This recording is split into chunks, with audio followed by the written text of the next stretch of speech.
जय हिंद साथियों, bright future channel के माध्यम से मैं कृष्ण गोपाल अग्रहारी 10,000 प्रश्नों की महाश्रृंखला में आप सभी का स्वागत कर रहा हूं। मैं आपको पढ़ा रहा हूं ईवीएस और साइंस के महत्वपूर्ण प्रश्नों को, जो सभी परीक्षाओं में लगातार पूछे जा रहे हैं। तो आइए शुरू करते हैं आज का वीडियो शुरू करने से पहले आपसे कहना चाहेंगे, यदि आपने अभी तक हमारे चैनल को सब्सक्राइब नहीं किया है तो सब्सक्राइब कर लीजिए और बेल आइकन को प्रेस कर लीजिए, जिससे हम जितने भी नए वीडियो डालें तो सबसे पहले नोटिफिकेशन आपको प्राप्त हो। अगर आपने इससे पहले की वीडियोज नहीं देखे हैं तो आप हमारे चैनल पर विजिट कीजिए। हमने प्लेलिस्ट बना रखा है, आप प्लेलिस्ट में देखिए हमारे वीडियोज को और अपने ज्ञान को बढ़ाइए। तो आइए आगे बढ़ते हैं। भारत में एक छत्ते से अधिकतम कितनी शहद प्रतिवर्ष प्राप्त की जा सकती है? Option A 5 kilo, option B है 7 किलो, ऑप्शन डी है 10 किलो और ऑप्शन सी है 10 किलो और ऑप्शन डी है 13 किलो। तो भारत में एक छत्ते से अधिकतम 5 किलो शहद प्राप्त की जा सकती है। मधुमक्खी कॉलोनी के सदस्य एक दूसरे को किस प्रकार पहचानते हैं? मोस्ट इम्पॉर्टेंट और मोस्ट इंटरेस्टिंग प्रश्न है कि कॉलोनी जो मधुमक्खियों का एक पूरा छत्ता होता है, वो अपने छत्ते के सदस्यों को कैसे पहचानते हैं? क्या वो गंध से पहचानते हैं, उनकी दृष्टि से पहचानते हैं, नर्तन से पहचानते हैं या फिर स्पर्श से पहचानते हैं? तो सही आंसर होगा मधुमक्खी कॉलोनी के सदस्य एक दूसरे को नर्तन से पहचानते हैं। ऑप्शन नंबर सी राइट हो जाएगा। एक छत्ते में रानी मधुमक्खी की संख्या कितनी होती है? 1, 3, 5 या फिर 7? तो एक छत्ते में रानी मधुमक्खी की संख्या केवल और केवल 1 होती है।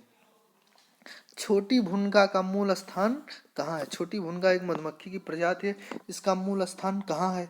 यूएसए में, भारत में, पाकिस्तान में या फिर चीन में? तो सही आंसर होगा छोटी भुनगा का जो मूल स्थान है वह यूएसए में है। ऑप्शन नंबर ए राइट हो जाएगा।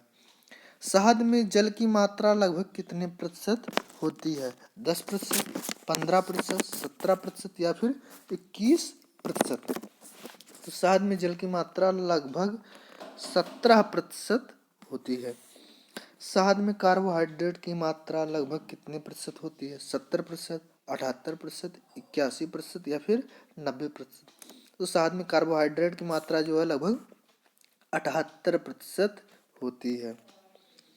1 किलोग्राम शहद से औसत रूप से कितनी ऊर्जा मिलती है? 1200 कैलोरी, 2500 कैलोरी, 2900 कैलोरी या फिर 3500 कैलोरी? तो सही आंसर होगा एक शहद से औसत रूप से जो है करीब 3500 कैलोरी ऊर्जा मिलती है। तो ऑप्शन डी राइट हो जाएगा। आइए आगे बढ़ते हैं। मधुमक्खी फ्लोरा किसे कहते हैं? मधुमक्खी फ्लोरा किसे कहेंगे? मधुमक्खियों के रहने वाले स्थान को, मधुमक्खियों का झुंड, पसंद किए जाने वाले पेड़ पौधे या फिर उपरोक्त सभी? तो सही आंसर होगा मधुमक्खी फ्लोरा जो है उन पेड़ पौधों को कहते हैं जिन्हें मधुमक्खियां पसंद करती हैं। ऑप्शन सी राइट हो जाएगा। आइए अगला मोस्ट इम्पॉर्टेंट प्रश्न देखते हैं। सारंग मधुमक्खी की एक प्रजाति सारंग मधुमक्खियों से प्रतिवर्ष प्रतिछत्ता सारंग मधुमक्खियों से प्रतिछत्ता प्रतिवर्ष 40 किलोग्राम शहद मिलता है, फिर भी इन्हें भारत में नहीं पाला जाता। क्यों? ये घुमक्कड़ी स्वभाव की होती हैं, ये चिड़चिड़ी स्वभाव की होती हैं, उपरोक्त दोनों सही है या इनमें से कोई नहीं? तो सही उत्तर होगा ये घुमक्कड़ी स्वभाव की होती हैं और ये चिड़चिड़ी स्वभाव की भी होती हैं, इसीलिए इन्हें जो है भारत में नहीं पाला जाता। उपरोक्त दोनों सही हो जाएगा। ऑप्शन सी राइट हो जाएगा। आइए प्रश्न देखते हैं दुग्ध उत्पादन से। दुग्ध उत्पादन में भारत का विश्व में कौन सा स्थान है? प्रथम, द्वितीय, तृतीय या फिर अस्पष्ट? तो आपको जानकर काफी गर्व महसूस होगा कि दुग्ध उत्पादन में हमारे देश भारत का प्रथम स्थान है। उत्पादन में भारत का विश्व में प्रथम स्थान है। किस वर्ष भारत विश्व का सर्वाधिक दुग्ध उत्पादक देश बना? 1995 ईस्वी, 1997 ईस्वी, 1998 ईस्वी या 2000 ईस्वी? तो 1998 ईस्वी में भारत विश्व का सर्वाधिक दुग्ध उत्पादक देश बना। श्वेत क्रांति किससे संबंधित है? व्हाइट रिवॉल्यूशन किससे संबंधित है? चूना उत्पादन, नमक उत्पादन, दुग्ध उत्पादन या फिर उर्वरक उत्पादन से? तो जो श्वेत क्रांति है वह दुग्ध उत्पादन से संबंधित है। ऑप्शन नंबर सी राइट हो जाएगा। आइए अगला प्रश्न देखते हैं। भारत में श्वेत क्रांति के जनक के रूप में कौन लोकप्रिय है? आनंद दूधवाला, त्रिभुवन दास पटेल, डॉक्टर वर्गीज कुरियन या करसन भाई पटेल? तो सही आंसर होगा doctor Varghese Kurien. Doctor Varghese Kurien, sorry यहाँ लिखा हुआ है, डॉक्टर वर्गीज कुरियन जो है दुग्ध उत्पादन से संबंधित है। ऑप्शन नंबर सी राइट हो जाएगा।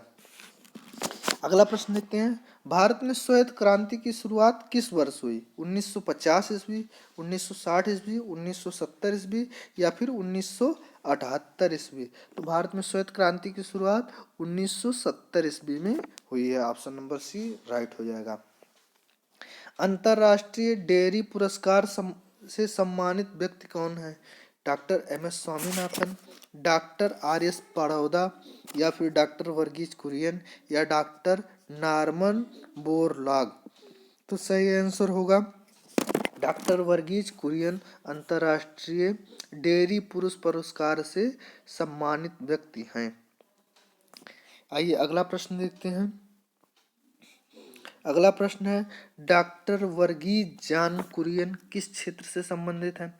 पशुपालन, पादप रोग विज्ञान, दुग्ध विकास उद्योग या इनमें से कोई नहीं? तो सही आंसर होगा दुग्ध विकास उद्योग। ऑपरेशन फ्लड किससे संबंधित है? बाढ़ निर्माण से, भीड़ नियंत्रण से, बाढ़ नियंत्रण से या फिर दुग्ध विकास से? तो यहाँ ऑप्शन देख के ये लग रहा है कि ऑपरेशन फ्लड जो है, फ्लड मतलब क्या होता है? बाढ़। तो ये आप बाढ़ मत टिक करके आइएगा। सही आंसर होगा ऑपरेशन फ्लड जो है दुग्ध विकास से संबंधित है। अगला प्रश्न, एशिया की सबसे बड़ी दुग्ध वस्ती नामक कॉलोनी कहाँ स्थापित की गई है? उत्तर प्रदेश, कर्नाटक, पंजाब या फिर महाराष्ट्र? तो एशिया की सबसे बड़ी दुग्ध बस्ती, ऐसी कॉलोनी बनाई गई है, उसको एशिया की सबसे बड़ी दुग्ध बस्ती कहा गया है। वो जो है किस राज्य में स्थापित की गई है? महाराष्ट्र राज्य में स्थापित की गई है।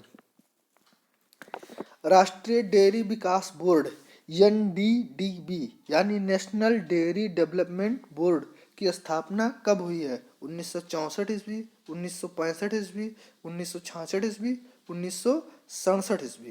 तो सही आंसर है 1965 ईस्वी।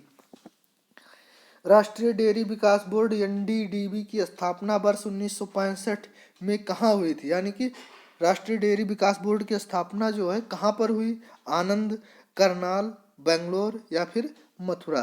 तो सही जवाब है आनंद। आनंद नामक स्थान पर राष्ट्रीय डेयरी विकास बोर्ड की स्थापना हुई है। आज के वीडियो में बस इतना ही। मिलते हैं नेक्स्ट वीडियो में, तब तक के लिए नमस्कार, जय हिंद, वंदे मातरम।